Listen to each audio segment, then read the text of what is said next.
Okay, it looks like we have enough people to get started. So hello, everyone. We're so glad to have you here for today's program. My name is Shay Quarry, and I serve as the programs manager for the DC Preservation League. I'm joined today by Dr. Megan Springate and by my coworker, Zachary Burt, who is running the live stream on Facebook. For those of you who may be new to DCPL, we are DC's citywide nonprofit founded in 1971 that is dedicated to preserving, protecting, and enhancing the historic built environment of the nation's capital. I have a few things to go over before we get started. I'd first like to start by taking a moment to thank Jim Myers and Jill Levesque, who have generously sponsored this month's events focused on LGBTQ history. I'd also like to acknowledge some of DCPL's top sponsors, whose annual financial support helps underwrite free programs like this one today. They're the DC Commission on the Arts and Humanities, QTAC Rock, Douglas Development Corporation, Atlantic Refinishing and Restoration, Antunovich Associates, Bayer Blinder Bell, EHT Traceries Inc., and KCE Structural Engineers. Thank you all for your dedication to historic preservation in DC. Moving on, just a few notes on how today's webinar is going to run. If you have a question, please use the Q&A box found at the bottom of your screen, and you can submit your questions there, and we'll go through those towards the end of the program. The chat will not be available throughout the program, but towards the end, I'll turn that on if you have comments. But again, just submit your questions through the Q&A box so we can go through those in the order that we receive them. If you're on Facebook, you can put your question into the comment box, and Zach will send it to us over here on Zoom. And so now that we've covered all the housekeeping items, I'm so pleased to introduce you to today's speaker, Dr. Megan Springate, who received her PhD in anthropology from the University of Maryland. She edited and contributed to the award-winning publication, LGBTQ America, a lesbian, gay, bisexual, transgender, and queer theme study for the National Park Service and National Park Foundation. She is currently assistant research professor with the Department of Anthropology at the University of Maryland, and she has a fabulous cat that may make an appearance with us today. But Megan, I will turn it over to you. Thank you so much for being here. Thank you. I am thrilled to be here. I actually have 3 cats. The one who is closest to making an appearance is Trouble. He earns his name every day, so he may show up. So thank you so much for asking me to come and talk a little bit about queer history this Pride Month. Just a plug, next year's World Pride will be held in DC.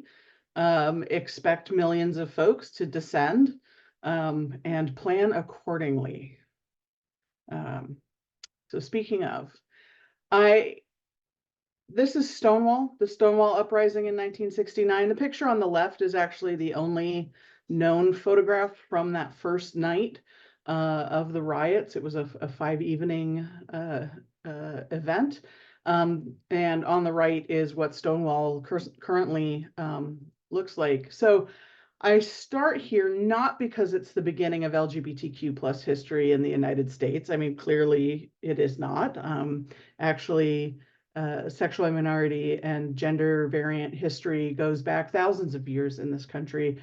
But discussing sort of First Nations, Native American experiences of LGBT or of what we consider LGBTQ identities and behaviors is a whole nother conversation because it is not based on our Western understandings of sex and gender. So, but yes, what we understand as sexual and gender minorities or differences existed thousands of years here in the United States. But I start here with Stonewall because it was a pivotal moment, both in LGBTQ history. This is where you start seeing changes in gay rights movements away from sort of this assimilationist homophile association groups, where they wanted people, we were just, gays are just like everybody else, and sort of heavily on the respectability politics. And after Stonewall, you start to see more of sort of the gay liberation front, the sort of burn society down and start over again. The system is broken kind of approach to gay rights. But this was also a pivotal moment in LGBTQ preservation. Stonewall was listed on the National Register in 1999. A group of folks, historic preservationists, members of the LGBTQ community, They had been working for years to get Stonewall listed on the National Register, and they were rebuffed over and over again, including getting letters from the National Register folks saying, essentially saying nobody cares. In writing, it's kind of interesting what actually makes it into the record. But yeah, so they essentially got notices that were like, nobody cares about this. Like, why would anybody care about this history that isn't important, isn't real? It's, this subset of deviance. That was the sort of language and theme of what was in the letters that they were receiving. In 1999, that changed. There was support from some members high up in the federal government to get Stonewall listed. And with that political interest and encouragement, Stonewall did finally get listed in 1999.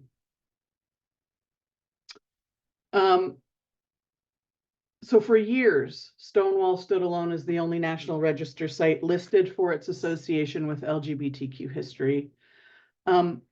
In the 2010s, the early 2010s, there was something in the air. Listings began to increase. We started to see, or the National Register started to see an increase in National Register nominations being put forward with sites for their LGBTQ association. Also places that were not put forward for their LGBTQ association, but had LGBTQ history. And it was also in the early 2010s that I was hired to edit the LGBTQ theme study for the National Park Service. And people like to sort of frame this as though the theme study led to all of these listings, and it's not true. I think there was just something in the air, something in the water, something was going on in the sort of zeitgeist of the United States, because they were happening sort of parallel and synergistically. Like, they absolutely supported each other, but I don't know chicken or egg situation. Okay, hi, you're a nice boy. Get down, thank you. So the theme study is 1,200 pages. It's written for a general audience as well as for preservation specialists. It is written by historians, historic preservation professionals, and archaeologists, that's me, newspaper editors, community activists. So all of these different approaches on how to think about and write about historic preservation of LGBTQ spaces, right? So it's important to know that historians aren't the only people, or historic preservationists aren't the only people who can do this work. There's a lot of ins into preserving LGBTQ places using the National Register. So the theme study provides a national historic context that those who are interested in writing National Register nominations or other preservation documents can hook their arguments to. And it's 1,200 pages, but it is just the beginning, right? Like, it is just case studies. It is an example of how to do this work. There is not a chapter on women, for example. Only a few cities have their own chapters, for example. Like, my supervisor for this project finally told me I had to stop adding chapters because it was 1,200 pages and we had to finish it. So it is really, the theme study, the published theme study, is the beginning of the process, not the end of the process. When we met early on with a scholars panel, we had talked about, a lot of theme studies that the Park Service does. They're a couple hundred pages. They're largely chronological. They're written like with a very particular kind of voice. I definitely didn't want to use the very particular kind of voice. I wanted to have all those different voices. We had thought that we were going to go sort of chronologically, pre-Stonewall, Stonewall to HIV, HIV to activism. The scholars panel put a very quick kibosh on that because that framing is a white, cisgendered male, urban, middle class gay history. And gay history in the United States is way more complex than that. And although I was a little bit embarrassed to get called out like that, they were 1,000% right. And so we switched to an intersectional thematic approach to LGBTQ history. And the thing with working intersectionally, it is harder and it takes longer. You need more space. And so a lot of work sort of connecting these sort of themes together and making sure that it wasn't just white middle class men, urban histories. And so, yeah, we end up with this 1,200 page sort of thematic look at LGBTQ history.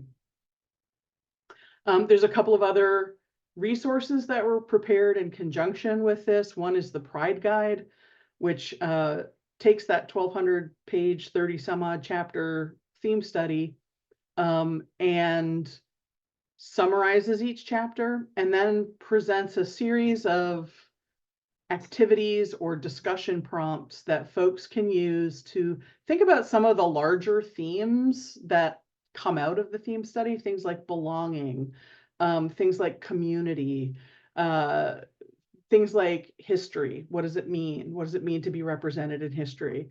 And those discussions, although they sort of come out of the LGBTQ theme study,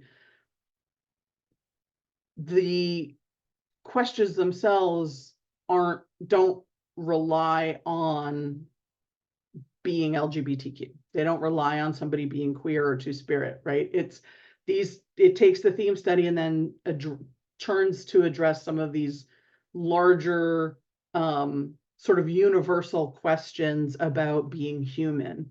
And we actually had it tested. We had a run through by an intern that we were working with. I worked at the Park Service at the time, and he was a military vet. He'd been out for a while, and he grabbed a bunch of his veteran friends together, and he ran them through the entire Pride Guide, and they loved it. So, and although he was queer, they were not. They still ended up having amazing conversations as a group. And then another piece that's sort of aimed at a younger demographic is Storytime with an Historic Place, Storytime with Stonewall. And this is geared to librarians who want to have a conversation about Stonewall, about, again, it's those universal themes that kids can talk about, and it is an age-appropriate presentation.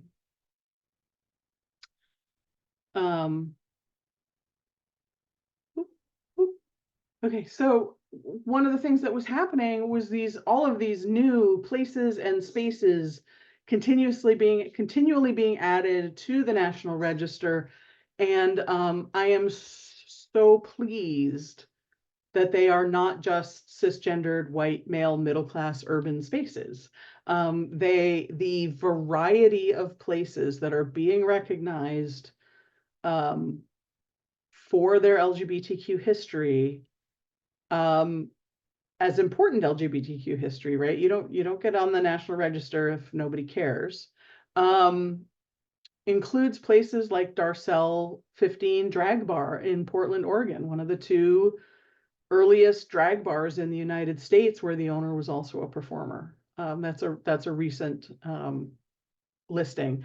And then Edificio Comunidad de Orgullo Gay de Puerto Rico, so Casa Orgullo, was founded in Puerto Rico shortly after Stonewall, like 1971-72, as a place for folks interested in LGBTQ rights in Puerto Rico to meet and have community. So that's really exciting for me, to see the variety of places and to see the vibrancy and the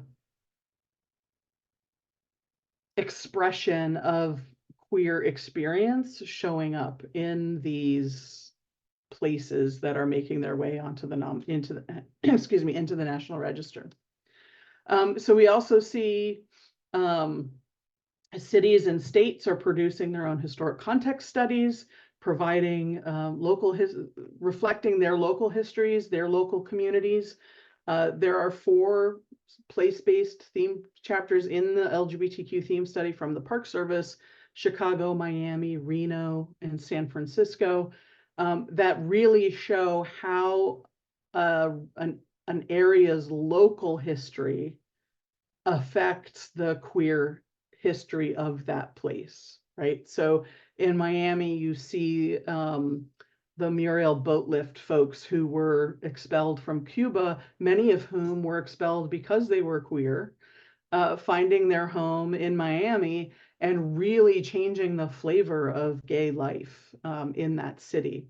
In Reno, you've got, it was the divorce capital of America. And so you've got women who are going to Reno to get divorces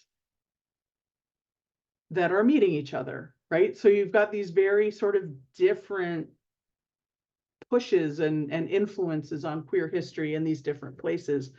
I will say the folks in San Francisco, I did a in-person kind of community meeting in San Francisco with folks when I was working on the theme study, and they were so cute. There was about 50 people in the room, and almost to a person, they took umbrage that Los Angeles was not included in the theme study chapters. And LA is very different from San Francisco because LA is this sprawling sort of city of communities, and there isn't like a gay center in Los Angeles. There's a bunch of them. But I just thought it was so sweet that they were like, oh, Reno? Why Reno? What about LA? How come LA is not included? And I'm like, you guys are so cute. I love it. It's fantastic. Yeah, so we've got other places with queer history, right? I sort of alluded to this earlier. We've got places that are listed on the register that have queer history that may or may not be mentioned in the nomination. So a couple of examples. This is Malcolm X Park or Meridian Hill Park here in DC. It is a National Register place. In fact, I think it's a national landmark. It's beautiful. It also has a very long queer history as a place where people cruised, where gay men go to find sexual partners. And that's not mentioned in the National Register nomination, but it is an important part of queer history. Being LGBTQ, being gay, being queer was illegal. Even into recent memory. It was not that long ago that it was illegal to be gay. Never mind the possibility of losing your job, losing your family, being kicked out of the house, losing your home, all of these things that made people afraid to publicly meet. And so places like Meridian Hill Park were used as places where gay men could meet each other, and it wasn't just about having sex. It was about community. When it's illegal to be who you are, then of course it is illegal. It's not surprising that meeting in public and living your life in public is also illegal. And people make it sound like, these men are cruising and having sex all over the place in the park, and like you're going to just trip over them. And that's not, in fact, the case. It's very private. You sort of have to know where you're going. Yes, they're cruising in the park. Yes, they're cruising in other parks in DC. They're cruising in national parks. There are places, the cruising happens all over the place. And that itself is illegal. So of course you don't want to get caught. Of course you're not doing it out in the open where people can just trip over you or accidentally, discover. So Yeah, it was a way to have community when there were no other places where you could go to have community. And then on the right is Hotel Alma, or Crystal Hotel.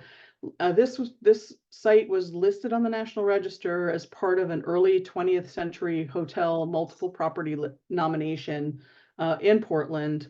So it was included on the register because it was an early 20th century hotel. But if you read the nomination, there's like a page and a half of the gay history of this hotel, which included a gay bar on the main floor and a very extensive bathhouse, sort of around back, very extensive gay bathhouse. It's kind of amazing. So not listed for, definitely has queer history, absolutely. There's another nomination for a YMCA that gives like a half-page discussion of the architecture of the building being specifically designed because they knew that gay men used the YMCA as places to meet other men.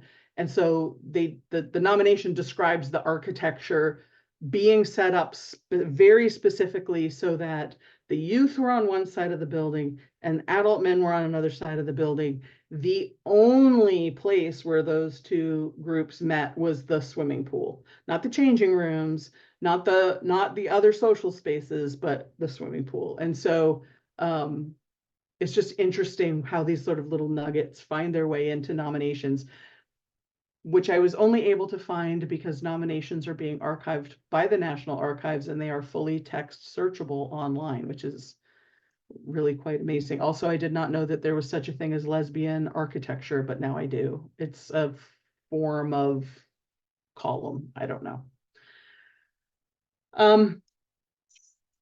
So other places where queer history is present, but we don't necessarily know about it or think about it. 1963's March on Washington for Jobs and Freedom, everybody knows, huge moment in the civil rights era. But this is also queer history. Bayard Rustin, who is the gentleman on the left in the center photo, was one of the key organizers with Martin Luther King for the march, but he was an openly gay man. In fact, he was asked to step back from the public spotlight because they saw that they felt his homosexuality was going to sort of tarnish the civil rights movement. But everybody knew he was gay, and he was absolutely instrumental in the 1963 march. His apartment in New York City is on the National Register. And again, just sort of an example of how DC's queer history is also a national queer history, right? There's these threads that spread out across the country. You see that also with other sort of civil rights leaders and other sort of important movement leaders or artists where their reach goes across the country to very different places. In fact, in San Francisco, the Japanese YWCA also has a connection to Bayard Rustin because he was part of a conference there, and I forget the dates, but there's these sort of like connecting rays across the country that connect people and places. A little bit more of places, the queer National Mall. On the left, we've got the AIDS quilt on the National Mall in 1996. That was the last time that the quilt was small enough to fill the entire National Mall. Yeah, it's massive. It's massive. And it's a very sort of tangible expression of the losses to AIDS, HIV. Each quilt square and each of the sort of bricks shown on the mall is made up of a number of individual quilts, and each quilt memorializes someone who died from HIV/AIDS. And the National Mall is like 2 miles long. So they filled the National Mall, and 96 was the last time that the quilt could fill the National Mall. It is now too big to be displayed all at once on its own. We've also got a series of marches and protests on the mall, 1979, 1987, in the 90, I can't see it, I've got a thing hanging over the numbers here, but 2000, 2009, 2017, the National Mall is just a place where people come, and they because it's the nation's front yard, but it is also oh, am I still here? Yep, I'm still here. Okay, nope. Hang on, I'm gonna reshare, and I'm gonna come back.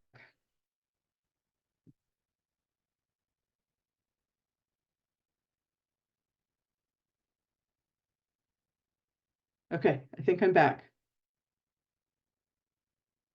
Yes? Yes, you're up. Okay, I apologize. I don't know what happened. Things disconnected. Anyway, so the National Mall is the US front yard, but it is also a place where, you know, the White House is at one end and Congress is at the other. So it is also a place where literally you are in the vision of the government. And so it is not uncommon to see all of these protests happen there. More DC, the Lavender Scare. I'm going to sort of step back in time a little bit. Lavender Scare started around the 1950s, started in about 1950. It ran parallel to the Red Scare of the sort of post-World War II period. Gay men and lesbians were considered security risks, not just security risks, but communist sympathizers, right? Think about the gay liberation movement that came out of Stonewall, where they're like, burn it down, like we have to just like burn it down and reform society, as opposed to, you know, the homophile movement before that, and still sort of a thread that continues through gay rights of like, we are just like everybody else, right? And when you go protest, you need to wear suits and ties, as you see on the right here. I'm going to get to in a second. So gay men and lesbians, security risks, communist sympathizers, they were enemies of the American way. And McCarthy and his counsel, Roy Cohn, with the support of J. Edgar Hoover, who was running the FBI at the time, I went after gays and lesbians who were working in the federal government. They found them out and they fired them. And in 1953, Eisenhower signed Executive Order 10450, setting security standards and actually barring homosexuals from working in the federal government. Thankfully, that's changed, or I would not have a job, but you know, here we go. So about 5,000 people were fired from federal employment, including private contractors and military personnel. They didn't just lose their jobs, but they were also forced out of the closet, right? Even if they were, you know, quiet in their personal life, maybe they were married, maybe their family didn't know, maybe their landlord didn't know. Nope, they were made public spectacles of, and then also had to deal with all of the fallout, personal fallout. The executive order continued to be used to prevent LGBTQ folks from being hired in the federal government, and technically remained in effect until '95, when Bill Clinton rescinded it as part of establishing the Don't Ask, Don't Tell military policy. So that's a long time to be active. Frank Kameny, who lived here in DC, was a victim of the Lavender Scare. He is an astronomer and fired from the Army Map Service when he would not answer the question about whether he was gay. He had been arrested in San Francisco, and they found out and they were like, are you gay? And he was like, I'm not answering that. And they're like, well, then we presume that you are and you're out. He appealed, right? He actually went through the judicial system. He lost twice. He sought review from the US Supreme Court. It turned him down. He never held another paid job. He was supported by friends and family for the rest of his life. He coined the slogan, "Gay is good." The Smithsonian Institution actually has some of his signs in their collection, which is like, they're very cool to see in person. He co-founded the Mattachine Society of Washington, D.C. He was part of organizing the annual reminders outside of Independence Hall in Philadelphia between 1965 and 69. They were held every July 4th as a reminder on July 4th to America that not all Americans had the same rights. And Kameny insisted he had more of a homophile bent than a gay liberation bent, right? So he insisted on a strict dress code for participants. Men had to wear jackets and ties. Women had to wear dresses, right? Homosexuals were presentable and employable. And so it was sort of this assimilationist respectable push for gay rights that Frank Kameny had. And so yeah, he was a victim of the Lavender Scare. He fought against it. Eventually, as I said, federal employees are allowed to be LGBTQ. Oh, the irony.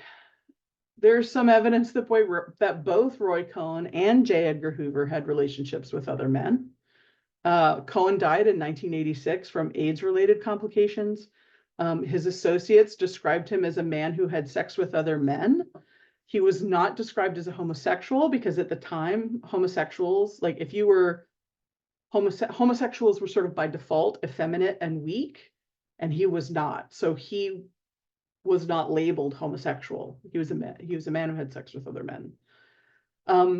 And from the 1940s, there were rumors that circulated that Hoover was gay, that Hoover was a cross-dresser.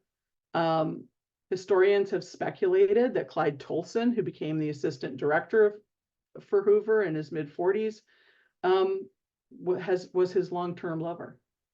In fact, Clyde Tolson was J. Edgar Hoover's primary heir when he died. After he died, he got the house here in DC. So there's back and forth. Yes, they were. No, they weren't. Yes, they were. No, but there is some speculation with some evidence or indicators that was in fact the case. And the connections with Hoover don't stop there. This is the Congressional Cemetery here in DC. They have a gay corner. They claim to be the only cemetery in the world with a gay section set aside, not set aside. It wasn't set aside by a Congressional Cemetery. It sort of grew up on its own. There are LGBTQ plus people buried throughout Congressional Cemetery, but the gay corner is anchored by the grave of Leonard Matlovich, and his headstone reads, when I was in the military, they gave me a medal for killing 2 men and a discharge for loving 1. And he's got 2 pink triangles on his headstone. One is upside down, representing the Nazi persecution of homosexuals, and the other is vertical, representing its use as a symbol of gay solidarity. A gay Vietnam veteran. The story goes, so there is a very famous Times magazine cover of Leonard Matlovich coming out as a gay man and talking about his experience and being discharged. He died when he was young. He was 44 when he died. The story goes that he chose to be buried in Congressional Cemetery at this location because it's just a few seconds away. It's just a short walk, like 10 seconds, like not even a stone's throw from where J. Edgar Hoover and Clyde Tolson were buried. So according to the president of the cemetery, it's kind of a middle finger to Hoover.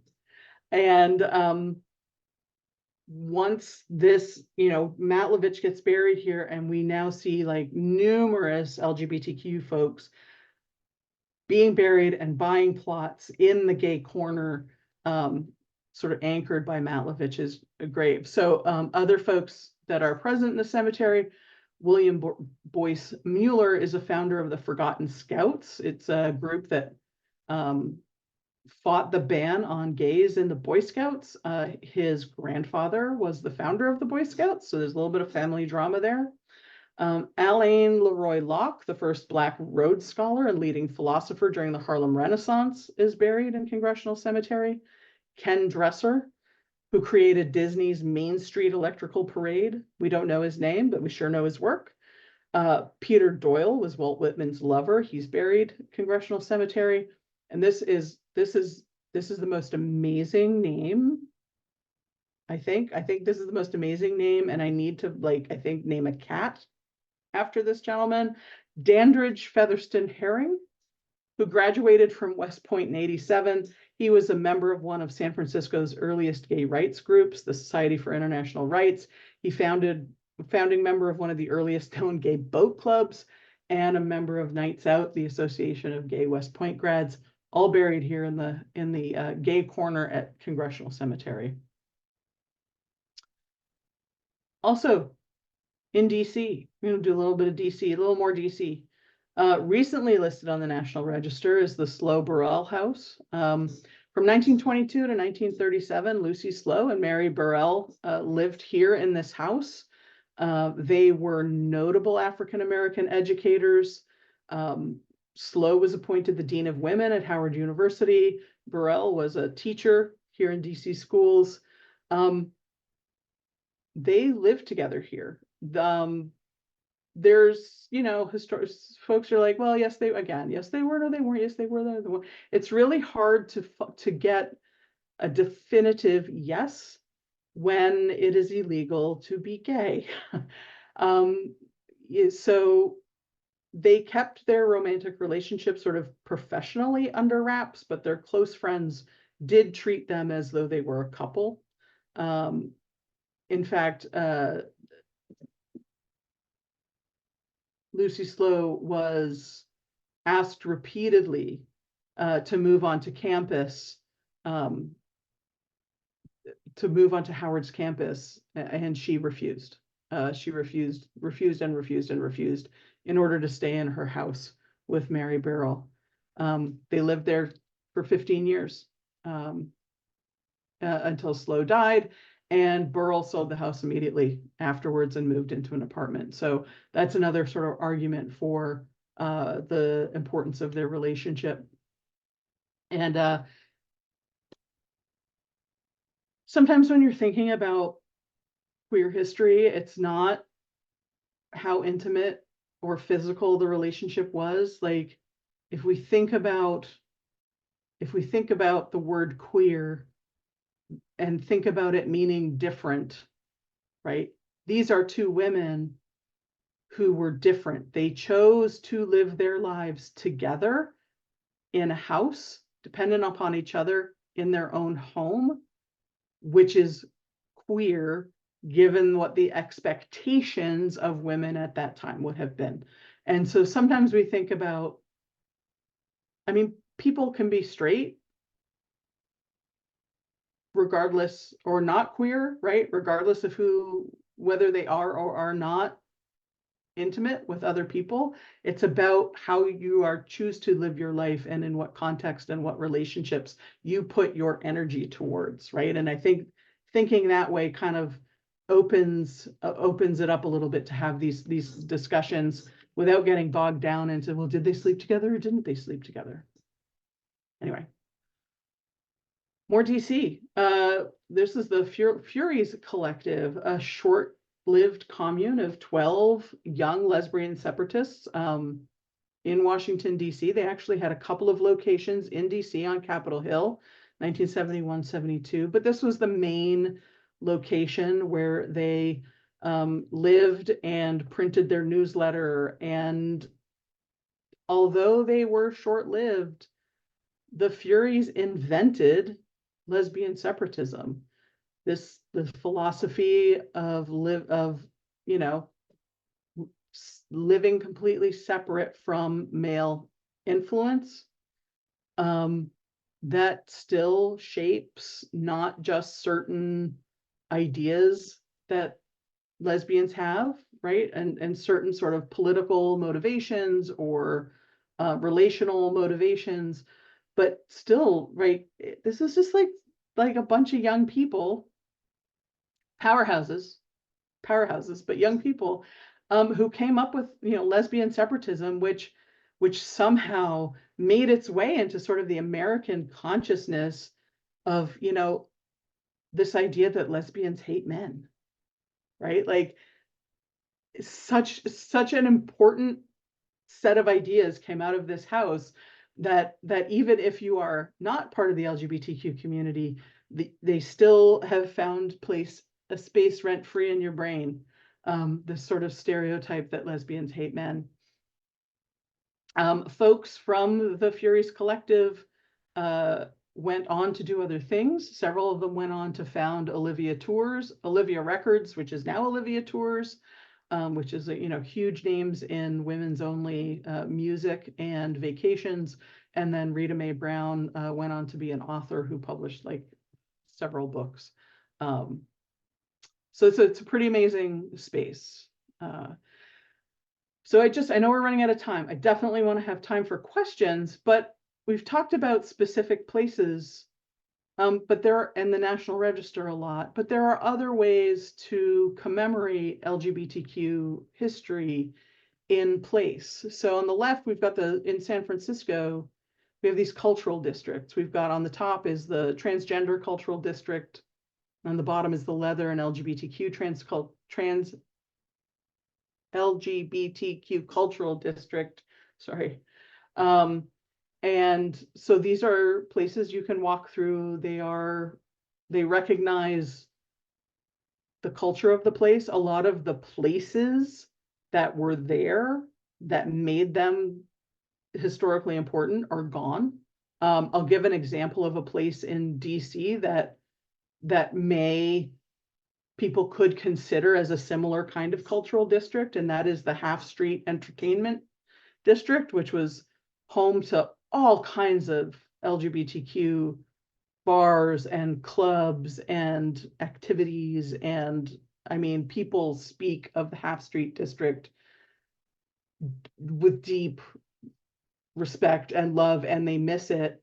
It is now underneath the Nationals baseball stadium, right? So those places are gone. The memory is still there. This might be a possible avenue for sort of memorializing that existence. Walking tours and markers. We've got the Rainbow Walk in Chicago. Historical markers. This is in Dallas, Texas, commemorating the Crossroads area where a lot of LGBTQ folks moved in the 60s and 70s as part of the sort of countercultural movement. Philadelphia has marked street signs, both with a rainbow tag, but also several have been named after LGBTQ activists who lived and worked in Philadelphia. So Edie Windsor was part of the 2016 gay marriage decision. And then Harvey Milk has his own terminal at San Francisco International Airport. So these are different ways to memorialize and acknowledge queer history in places where maybe the place is gone, or maybe like the space is really discontiguous and problematic to try to like link like a district, like a traditional register historic district together. In San Francisco, Castro Camera, where Harvey Milk lived and worked, still exists. That building still exists, but the owners are not interested. They will not give permission for it to be listed on the National Register. Maybe they have to, maybe there's another way to commemorate these places or these people that don't rely on that individual space. And then as a parting thought, sometimes you commemorate things by removing them. And this is literally 2 days ago, in the Silver Lake district of Los Angeles, they removed the last of the signs from the 1990s that were put up to prevent gay men from cruising in Silver Lake. So like no U-turns and no cruising, and then defining cruising is like passing an area more than twice within 6 hours.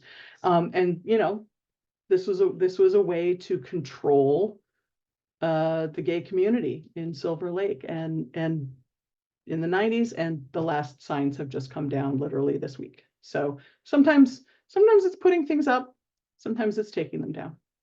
So with that, I am going to open it up for questions and answers, and I invite folks also to email me if they would like.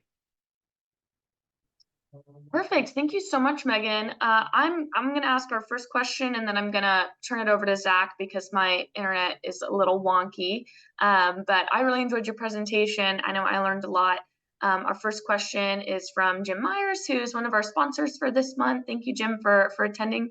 But his question is, do you have any suggestions for where to donate LGBTQ-related memorabilia for marches, demonstrations, or public media? Is it DC specific? I'm going to assume it's DC specific. Okay. They do live here, yes. I'm going to assume it's DC specific. So the Rainbow History here in DC has collections of information. They have just, the folks there have done just incredible work documenting the queer history of DC. They do have collections, both objects and ephemera.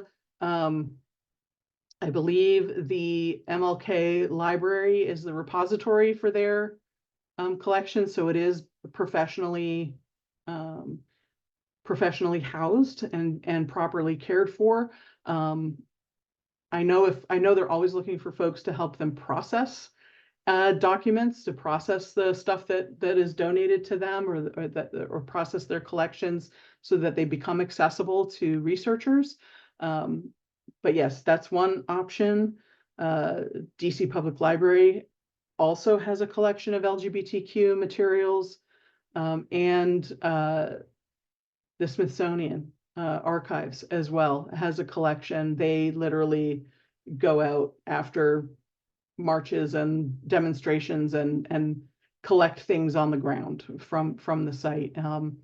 If you ever can get a backstage peek at some of the things that they have in the archives and in the objects collection at the Smithsonian Museum of American History, do not turn that down. Do not say no to that. So those are three options in the DC area. Museums as well, or not museums, excuse me, universities. So many universities also have collections, archival collections. Museums are increasingly also collecting LGBTQ materials. Awesome. Thank you so much, Megan. That was great. And I really enjoyed how you mentioned Slow Burl and the Furious Collective, because DCPL originally submitted the landmark nominations for those. And just so everyone is aware, those are currently moving through the National Historic Landmark process. DCPL was able to, testify on behalf of those two nominations at the National Historic Landmark Committee and then also the National Park System Advisory Board. Obviously, that would be a big deal if one or both of those is added to the NHL list here in the district. They would be the first NHLs in the district focused on LGBTQ history. So I was glad that you gave those a shout out today. Along the lines of designated properties, I have a question for you. You know, you always hear about the integrity issue when it comes to underrepresented groups. Mm-hmm. So in this particular context, the LGBTQ community. And I would just love to hear your thoughts on that. I mean, do you think that holds a lot of weight? Do you think that's somewhat overrated? Or do you think, you know, as you were kind of getting at towards the end, maybe it's not just always about designation, which designation is important, but maybe there's also just purely the documentation piece. So I know that's like a huge bunch of questions, but I would just love to hear your thoughts on that. Yeah, so they're definitely right. I mean, I don't know if this is the crowd, but National Register listing and National Historic Landmark listing are not the only games in town. I mean, right, they absolutely important. They bring with them all kinds of other benefits, right? There's a lot of grants and things that are not available if you are not listed on the National Register. It can help prevent things getting knocked down. Not going to stop things from getting knocked down. Certainly adds another layer of hurdle that any developer has to go through before they can knock any of these places down. I worked in commercial archaeology for a while, so I'm familiar with all the sort of like permitting processes and the hoops that have to be jumped. The integrity piece is really interesting. When the National Register, National Historic Landmarks programs were established, they did not say that integrity was the most important consideration. We have been treating them as one of the most important considerations. Certainly, if you are making an argument for architectural significance, then integrity's got to be critical, right? Like that just makes sense. You can't put something on the register that says, "Hey, this used to be really pretty and really cool," right? And now it's a gas station, right? Like you can't. That is a disconnect that does not work. But if you are adding something to the National Register for its historic significance that isn't related to it as a structure, then maybe the structural integrity piece is less important. And I know that I'm very close to saying heresy about this. I'm aware. Certainly there, I mean, this is an issue that underrepresented groups, not just LGBTQ folks, but African American sites, Latino and Hispanic sites, Native American sites, industrial sites, any of those groups of places that are the first places to get knocked down when the highway goes through, are dealing with these same issues, right? These are considered marginal communities, marginal sites, and they are the ones that get knocked down. They get raised for urban blight. They get raised to put the highway through, all of these things. They get raised for urban redevelopment. All of these things happen, and they don't happen to white, middle class, or more affluent communities. So we do have to take that into consideration. If we don't take that into consideration, then that's racist and classist, not to put too fine a point on it. When you're looking at places like community centers, the places where community comes together, in the LGBTQ community, it is very often bars, right?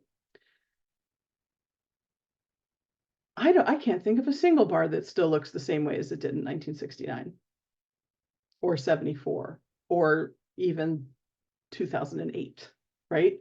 The purpose of bars is to attract clientele. And in order to attract clientele, you have to change the inside. You have to change the lights. You might change the layout. You change what's on the walls. You change what the bar looks like. Like I watch Bar Rescue. It's what I put on when I'm working, and I don't want to think about what's on TV too hard. So like you have to upgrade, you have to change what it looks like. And that quote unquote destroys integrity. And so you have to find ways to think about that. And it has been done. Cafe Chino in New York City, the folks at New York State Preservation worked with the nominator, the folks who wrote the nomination to say, okay, it's not the same, but yes, if we cleared out everything that's in here and we put in a stage, it would still have that feeling of the same place, right? And so, or you say the purpose of bars is to change, right? And even as a gay bar over however many years, like it changed, right? So it's almost part of the integrity that it changes. And so there are ways to make the argument. And I'm just going to end by saying, how would the approach to this change if the first part of the form of the National Register nomination form that you filled out was significance and not an architectural description. Like, how would that change how we think about the importance of that architectural integrity?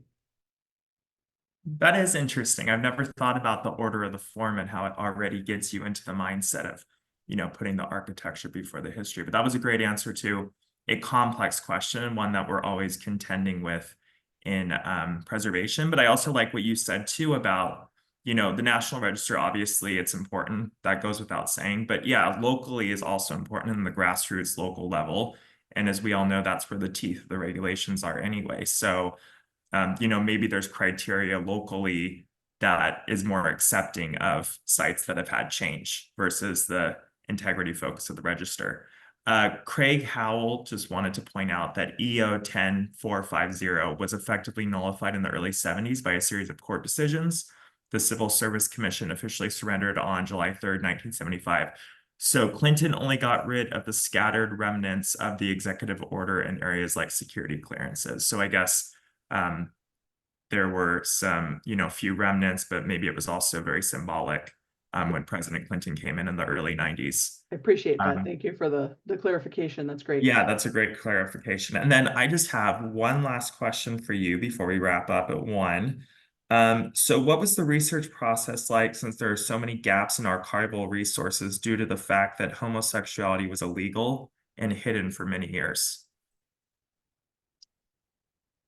It's challenging. And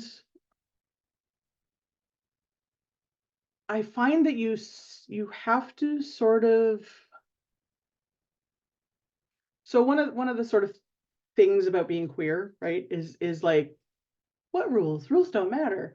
And I say that because when you're researching LGBTQ folks, you almost have to lean on archival techniques that are not generally considered cool. Things like listening for the silences, right? Are they, are personal lives not mentioned, right? You may not even realize that unless you are specifically saying, what are the pieces that are missing from here, right? You need to think about gossip, right? Which is not, not really a proper historical approach, but look at what the sort of the gossip, the gossip columns, what people are nattering on about each other, and what's being shared, behind whispered hands. I think of Bridgerton and Lady Featherington's columns, right? Like, would those be considered actual proper archival sources if they are gossip? It's a gossip rag.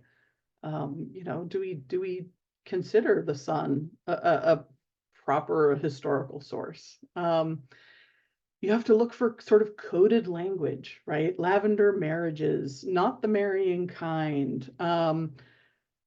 Spinster aunts, lifelong companions. None of these are proof of anything. But you're not going to find, so-and-so and so-and-so are together and they're living as a couple and they're living on the street. Because it was secretive, you have to sort of listen for the differences, look for what's missing. And otherwise what happens is we end up only getting the deviance piece, right? Because you do find LGBTQ folks in police blotters, in divorce court proceedings, in, entrapment cases because they're cruising. Those are the places where LGBTQ folks, mostly men, because, that's a whole nother conversation about sort of this absence of queer women because of, I don't know, society. But those are the places where you find sort of archival mentions of queer activity is the police blotter, and is in prison, and is that sort of deviance piece, people getting kicked out of the military. But to get sort of that more everyday experience, you have to sort of listen to the differences, listen for the silences. It's also hard because families can be embarrassed, right? So in this other archival piece, even today, where people might have important archival documents, their families, when they pass away, their families either are embarrassed or they think it's not important. I heard a story from California, and this person passed away, and they were very active in the California sort of alternative gay leather scene, and their family was mortified, and literally in the front room, the family was burning boxes of archival box, like just documents and like all the things, the letter, all the stuff, literally burning in the fireplace in the front room. And out of the back room, people were like grabbing what they could and taking it to be preserved, right? And so that still happens. I would urge people to consider that what you have is important, especially some things that people think are just trash, right? Like flyers and handouts and newsletters where you figure like, there's a million of them out there and I'll just trash it. Yeah, there's a million of them out there, but people don't keep them. And even when they do keep them, they don't necessarily make it into the archive. So please do consider preserving those, especially those ephemeral things, and finding out if people want them in their collections before you throw them out. Yeah, definitely. I totally agree with that. Well, I think that's a good closing note. Megan, this was really fantastic. And I'm sure we'll be working with you in the future, as I know DCPL would like to eventually get funding for a multiple property document focused on LGBTQ history here in the district, because we only have a historic context statement right now. So I don't know. You say that like it's nothing. It is not nothing. You're right. You're right. That wasn't the right wordage, but yes, exactly. So we'll hopefully be seeing more of you in the future. Yes, please. Thank you Okay. so much. This has been so good. Yeah, this has been great. Thank you so much. Have a good day, everyone. Bye-bye.